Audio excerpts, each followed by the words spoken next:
What's up, guys? Chris Kennedy again. For those of you who have cross-trained martial arts, this is going to be really easy to understand. But cross-training martial arts is not easy. I almost said it's easy. It's not easy, but it feels natural, right? It almost feels like learning new vocab words for a language that you already know. If you already know Taekwondo and you go step into a kickboxing gym, it feels very supplementary. You feel like you're improving upon a skill that you already have. If you already trained Taekwondo or Muay Thai or some style of Kung Fu or Karate, and you decide to go cross-train at a boxing gym, it's going to feel very natural. It's going to feel very supplementary. You're just going to be building upon the skill that you already have. However,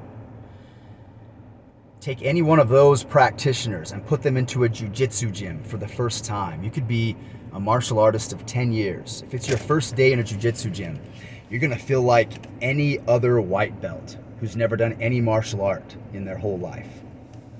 You could be a lifelong martial artist, 15 years maybe of martial arts under your belt.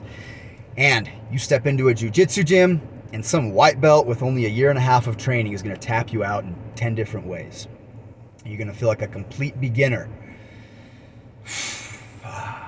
I was a wrestler before I did jiu-jitsu, and so I already had a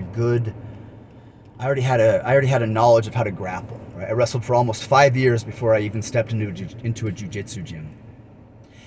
And even with a knowledge of how to grapple, even with a knowledge of how to keep good base and how to control posture and how to do takedowns and defend takedowns, I remember walking into a jiu-jitsu gym for the first time. I was 18 years old and getting manhandled. You know, I was a strong kid. I besides wrestling, I used to weightlift daily. I used to do cardio. I used to run daily. I would run 5-10 miles sometimes. I had really good cardio. Despite having great cardio, I remember walking into this jiu-jitsu gym for the first time, and after one 6-minute round being exhausted. I remember that first week of jiu-jitsu. I remember I was probably about 165 pounds when I was 18 years old. I remember grappling with this little girl. You know, she's probably about 125, 130 pounds. I probably had like 30 plus pounds on this girl, and she had a blue belt on, and she was choking me out with ease.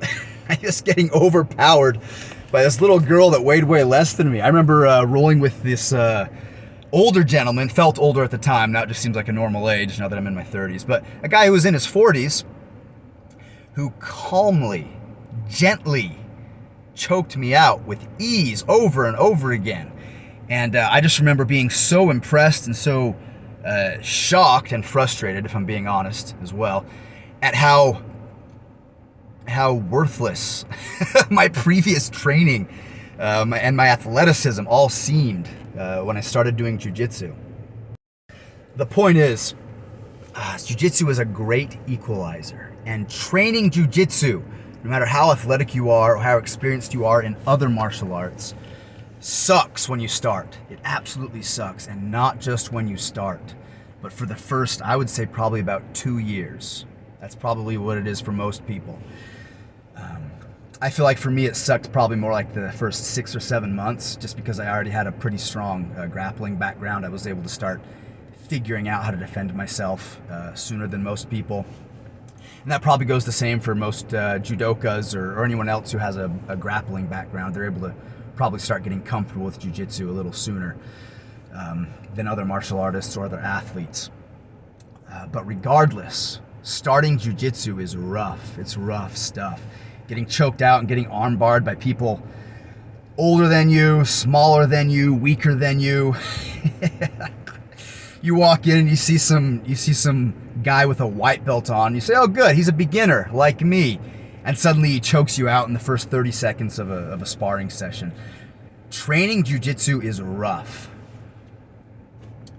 When I started boxing, I remember getting punched in the face and immediately learning I need to keep my hands up. And that's all I had to do. Get punched in the face a few times, and suddenly I learned to keep my hands up. Jiu-Jitsu was not like that. Jiu-Jitsu, somebody took my back, and I immediately learned, or had the thought, okay, don't let people take my back. They're going to choke me out.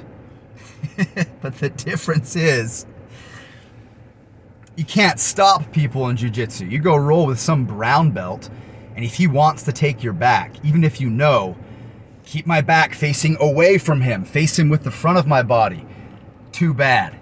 He's going to take your back somehow. He's going to pull out some ninja move. You're going to have no idea what just happened. Boom, he's on your back choking you out. Jiu-jitsu is frustrating, especially when you're new, and it sucks when you're new. But the point of all this, and this doesn't just go for jiu-jitsu, it goes for so many things in life. It goes, in my experience, it goes for definitely when it comes to learning a new language. I don't play any instruments, but I would definitely imagine the same principle applies for people who have learned to play an instrument and probably any number of other skills. But that is, the harder something is to get good at, the more disheartening something is to work on, the more rewarding it is. If something is slightly disheartening, like you lose a game of checkers, it's also only going to be slightly rewarding if you win a game of checkers.